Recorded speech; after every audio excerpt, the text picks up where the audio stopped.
امام علی علیہ السلام کی خدمت میں ایک شخص آ کے کہنے لگا، یا علی، زندگی کی سب سے عظیم دولت کیا ہے؟ بس یہ کہنا تھا تو امام علی علیہ السلام نے فرمایا، اے بندائے خدا، یاد رکھنا زندگی کی سب سے بڑی دولت نیک اور با اخلاق بیوی ہے۔ میں نے اللہ کے رسول سے سنا کہ جس مرد کے پاس ایک پرہیزگار اور نیک بیوی ہوتی ہے تو اس زمین پہ اس سے بڑا خوش نصیب کوئی نہیں۔ بات جب یہاں تک پہنچی تو امام علی علیہ السلام غم زدہ ہو گئے۔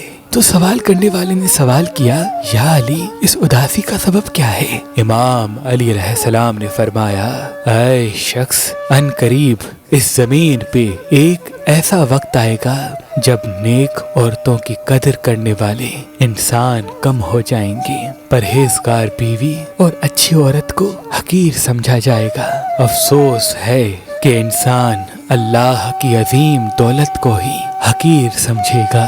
یاد رکھنا، انسان کی یہ سوچ انسان کو سوائے بربادی کے کچھ نہیں دے گی، کیونکہ جس گھر میں نیک عورت کی عزت نہ کی جائے، اللہ اپنی رحمت اور برکت کو اس گھر سے دور کر دیتا ہے، اور یوں وہاں کے لوگ پریشانی اور مفلسی میں زندگی گزارتے رہتے ہیں۔